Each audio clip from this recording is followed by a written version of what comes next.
What's up? I'm Bryan. This is... Not Lacey. BC. What? Sam, hey. O-Town Swing here at DG Tuesday nights in Orlando. Last week we did this, walks and triples type of drill, developing the skill of walking and tripling at any point in the pattern, depending on what we need. We talked about how sometimes we do that intentionally.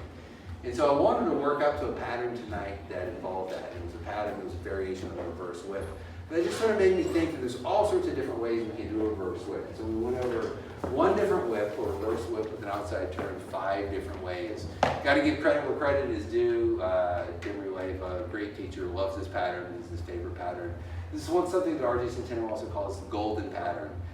Just because it's such an awesome and versatile pattern and whatnot. So our standard handhold, leaders left to followers right, is probably the most common way people are used to seeing this reverse whip with an outside turn. We're going back on 1, prepping on 2, rolling her in, catching the shoulder blade with the hand, 3, 4, 5, 6. I forgot to do a turn. How about that? All right, so let's do it with a turn. 1, 2, 3, and hand up. 5, 6, 7, and 8.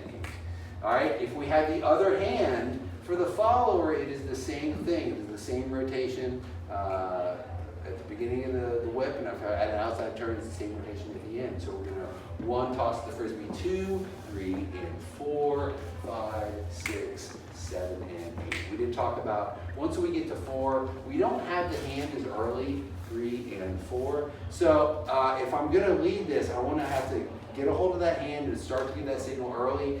You can also use the right hand on the shoulder blade to help indicate that we're turning, because honestly, I don't even need this. If I have a good enough connection there, I can move that outside turn just with the right hand.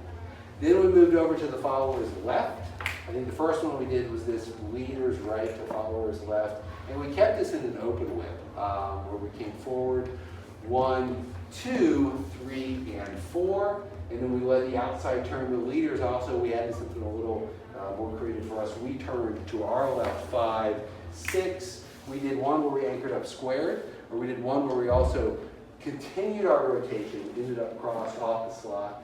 Honestly, in the wild, it's probably something that I would do more commonly. It's going to feel a little bit more comfortable. And depending on if you're in a spotlight scenario or whatnot, if judges are over there, it's going to just provide a good, nice aesthetic look. Judges are that way, I'm facing audience. Okay. The last one, probably the weirdest one. There's not a whole lot of patterns we lead from leaders left to followers left. But you can do a reverse whip from here. We're going to ask for the other hand. We're going to do this in an open whip variation. But in order to not get tangled up, I'm going to have to ask for it low. So we're going to bring this hand up a little earlier than normal. 1, 2, 3, and 4. All right. Now we're in a sort of standard crossbow type of position for 4. And what feels really nice from here is to end this side to side. Another good scenario. Audience is that way, judges are that way. It's a nice groove moment. But you don't have to. We can, square up at the end.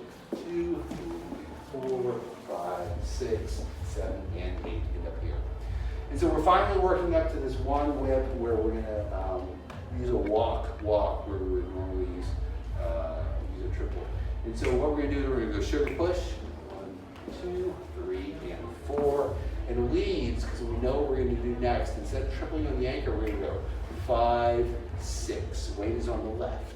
I'm progressively opening my torso on that anchor so that I can take a step with my right and go 1, 2, 3, 4. All right, now we're back to home. Weight is on the left on 4. I can finish this out with a normal whip or bring that up for an outside turn. We also talked about on the lead for this. As we are turning to our right, we're going 1, 2. I want to try to keep this hand close to my body. That's as much for me as it is for her. Because if it gets too far away from me, I'm going to have my shoulder in a rotated position. It's not going to feel good. I also want to use the back of my right hand to try to catch her shoulder blade to roll into this close position, the same way I would on a standard connection reverse whip. All right. From here, we can go outside turn. If we want to, we don't have to finish it any normal way you want. But it's kind of tricky. You guys did great with it. We'll sort of review that at the beginning of class next week. So if you want to come back, we'll do more of the same stuff. If you get questions, hit us up on Facebook. Otherwise, we are O-Town Swing every Tuesday night. Thanks, guys.